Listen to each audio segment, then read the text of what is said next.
Thank you, everyone. Firstly, are you not inspired by the stories of these incredible explorers? Every time I come to an event like this, it drives me to understand and be an explorer and explore the world. I've had a privilege over the last 36 years of searching across this planet for the remains of ancient human relatives, perhaps the rarest sought-after objects on the planet.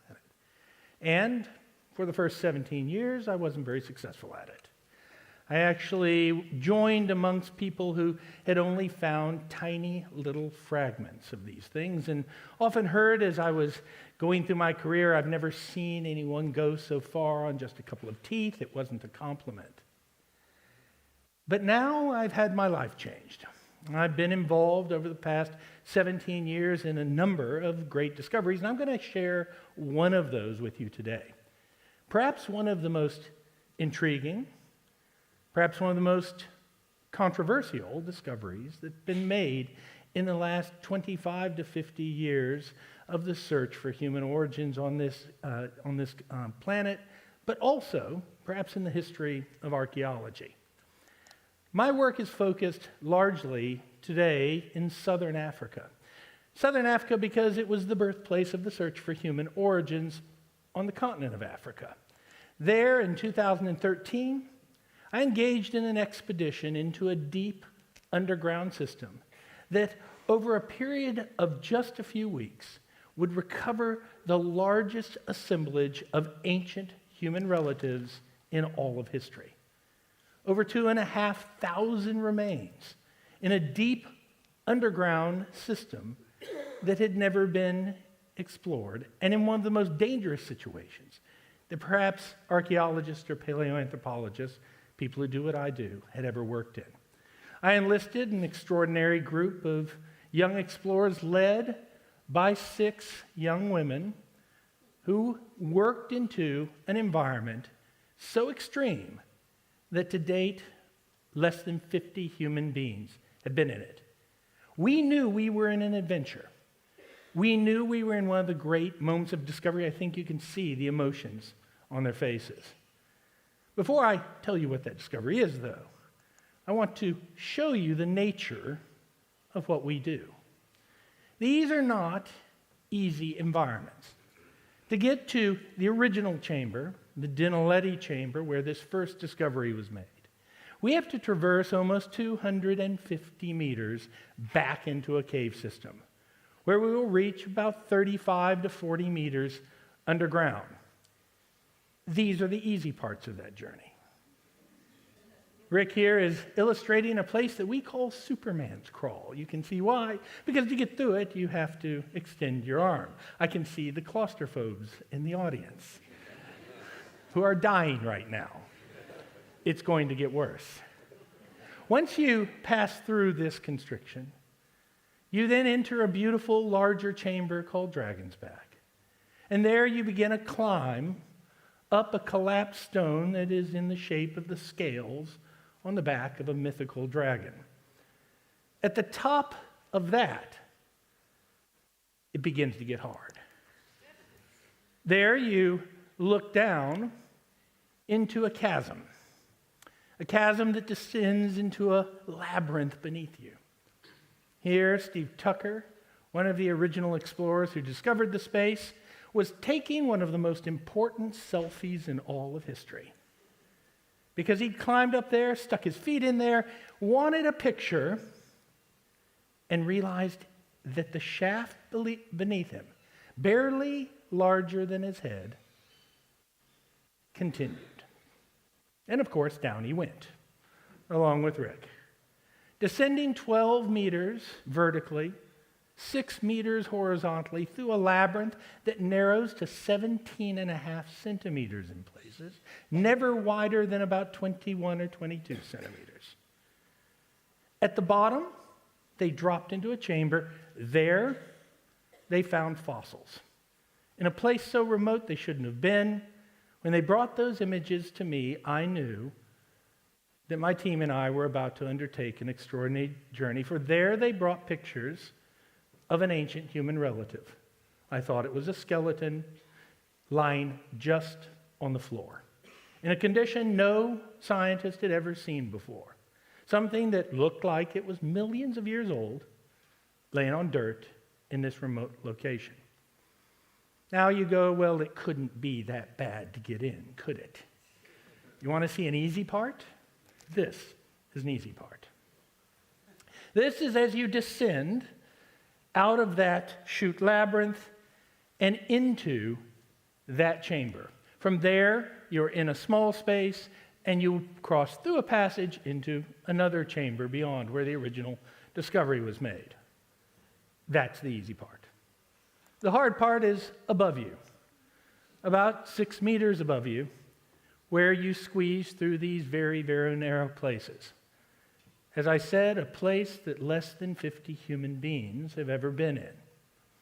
But as you traverse these lattices and networks of caves in this system in South Africa, we would recover during that first expedition where you saw those young women and the emotion happening, an extraordinary discovery.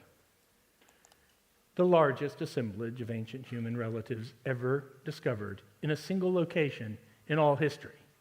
In fact, in that first expedition, we discovered more individual fossils of this species than had been discovered in the entire history of the search for human origins in sub-equatorial Africa, the region where this science began in Africa. From the moment we saw them, we knew they were extraordinary. These skulls you see here are rare. We had almost a dozen of them. We knew from looking at them very early on that they were primitive. They had large brow ridges, tiny brains, flat faces, prognathic or sticking out fronts of their faces, and tiny teeth. It was a remarkable situation because we knew everything about them, because we had such beautifully preserved parts of dozens of individuals. Things like these feet. And for those of you who aren't in this field, you have to understand that things like this are rare. Our field is a science of fragments, where most people can go through their entire careers, and if they find a fragment, and if they were lucky enough to find a fragment, they would be in the 1% of the 1% of all scientists who do what we do. We're a field who, until recently, had more scientists than fossils that they discovered. That does not make a very happy science. It makes a very competitive science. And here we were staring at the most wondrous things. If you hold your own hand up and see, you will see that that hand is like yours, except it has an elongated thumb, a thumb even longer than yours, which would normally indicate a high degree of precision grip or prehensile grip.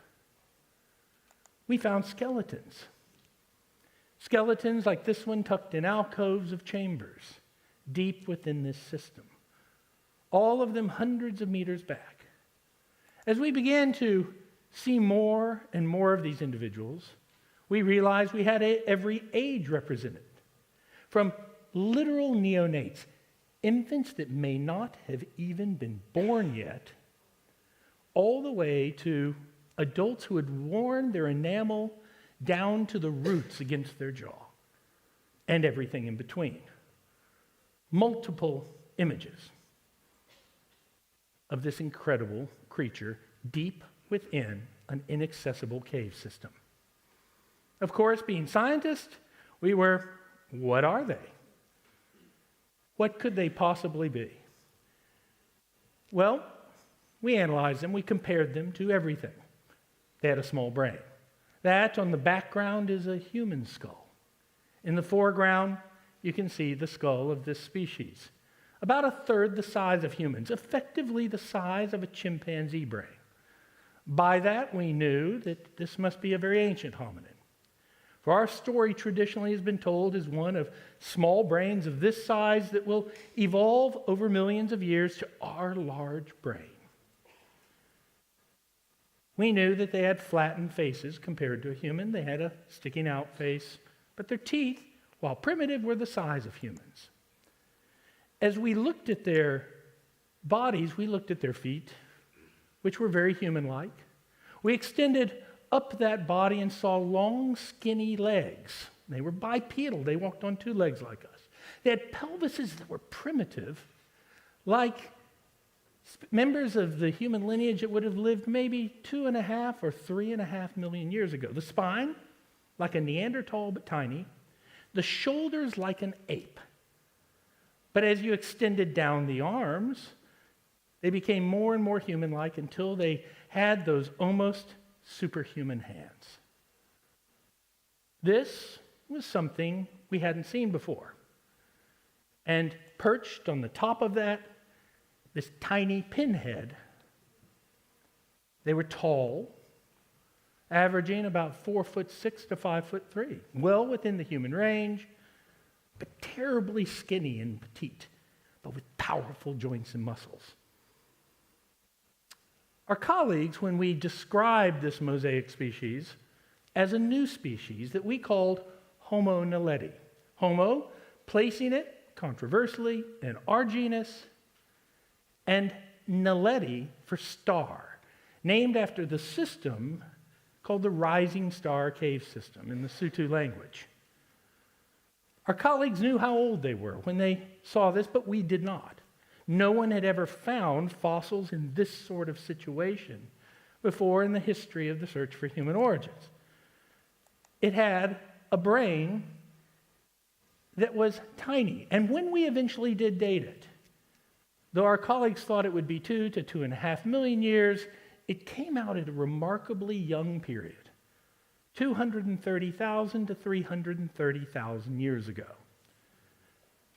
The smaller brain you see above it is that of the hobbits from Flores Island, some of you may have heard about, which has sort of broken the barrier of the idea that maybe there were smaller brain things out there, but it was controversial at the time. Was it even a legitimate species?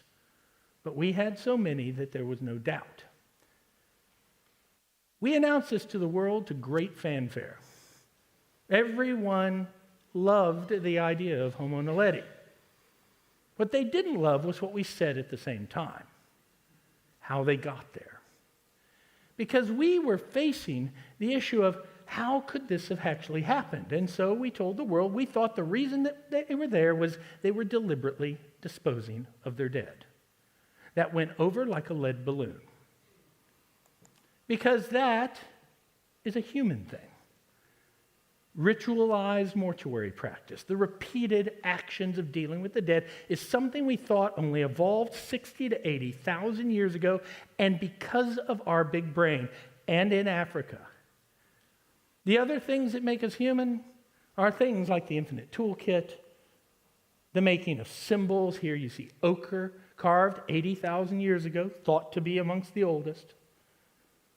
Self-adornment, infinite toolkits, complexity. It was human, and what Homo naledi patently wasn't was a human. And then the story got more complex. Because as I was watching excavators work, I could never fit into that cave system by cameras. I noticed something about an area we were excavating back in 2017. I saw this. You're allowed to gasp at any time when you see something. Well, you should gasp, because what I was looking at was an area with no bones in it that we had begun excavating. There was our original excavation on the left, and I saw this oval shape containing bones. I could clearly see the outline of what we would recognize as a grave. A hole dug into the floor with a body of a Homo naledi placed into it, and then covered with the dirt from that hole. That was shocking. This was another level from just tossing bodies back into that space.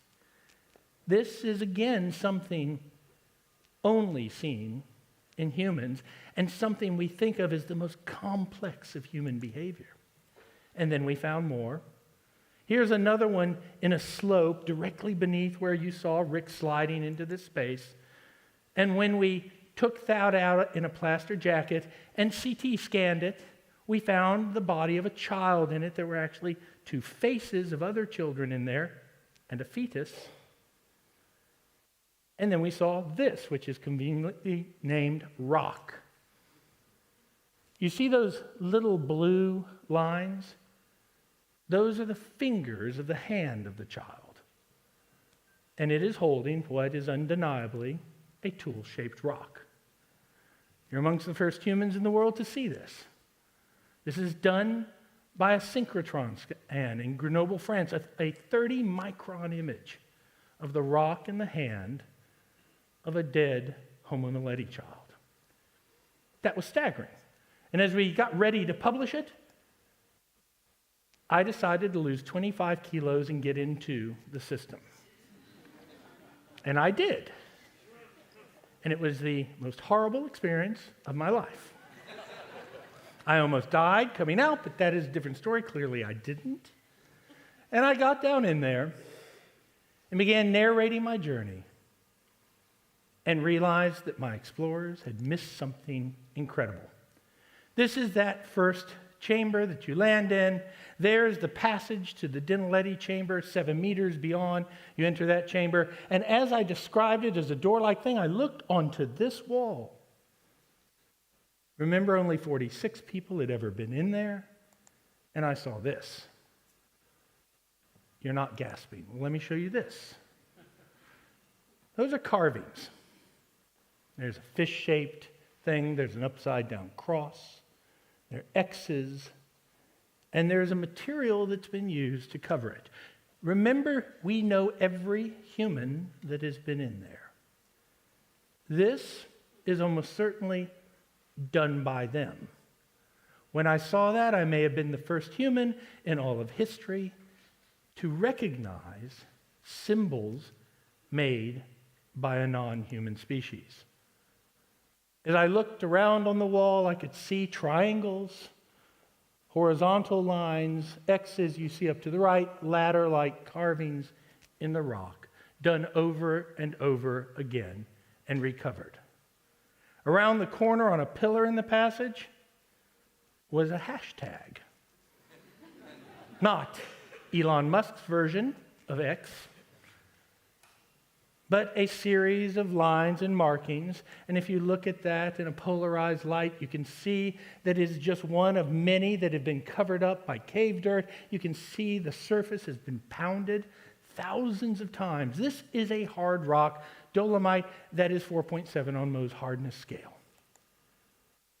You may be looking at images done by a non-human mind. The first time in all of history, humans have recognized these things.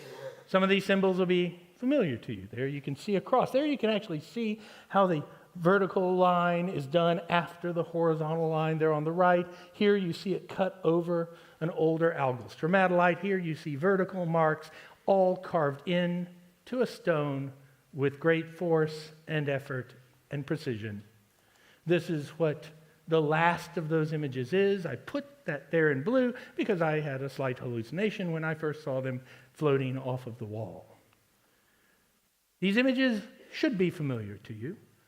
We create images like this all the time. They deal with mathematics, music, the earliest forms of carvings and symbols ever seen by humans look like these. And then there are ones that look like this. On the left, you see a very similar image. I think you would agree. And if I told you the one on the left was done by a Neanderthal at Gorham's Cave in Gibraltar 60,000 years ago, the one on the right, 250,000 years ago, by Homo Naledi. Shared images in a mind. Think about that. Think about that as you look at that image in firelight, how it effectively animates, yet the native rock does not. How do we know they used fire and could see something like this and this? Because their brain is so small. Colleagues have said it is impossible because my explorers never looked up. While I was in there, I looked up and saw soot and ash across the ceiling. At the same time, a mentee of mine in the next chamber uncovered the first hearth in the area, which we now know is extremely ancient and likely contemporary with them. Bits of ash and soot that were right in front of us, hearth and burnt bone that were right under our feet. Easy to identify now, not so much if you didn't believe it was there. Even scientists have bias. And we are now finding structures in the cave, piled rocks, rock walling, all attributable to a non-human species. Ladies and gentlemen, you've heard extraordinary explorers. You're witnessing what I am certain is the greatest age of exploration, not only because of technology, but because of the will to explore and discover. We humans have made mistakes. We thought we had walked over every square inch of this planet, and perhaps we have, but we have not understood it. We have missed things right in front of us by being arrogant, not recognizing animal cultures. But of course they exist. Whales have cultures. Corvids have cultures. You saw monkeys having cultural behaviors. Elephants have cultures. We had somehow removed the right to have complex cultures in the past, even amongst related lineages to ours, like Homo naledi. Yet they did, and they did it hundreds of thousands of years before us. And they may have no relation to us at all. Let that sink in. And there will be more discoveries, not only here, but across this planet. Why is this the greatest age of exploration? It's because of that thing in your pocket, that cell phone, that smartphone. Because now, every one of you can explore this world and find things and see things and look and see whether anyone else has ever seen that thing before. All the sum of human knowledge, and now artificial knowledge, exists in that device. You are explorers. Tell that to the next generation. Make them understand the obligation of being a person who goes out and explores and discovers and understands. The message from our teams, the message from all these explorers that you've heard, is a simple one. And it's a message of this generation and the next. Never stop exploring. Thank you very much.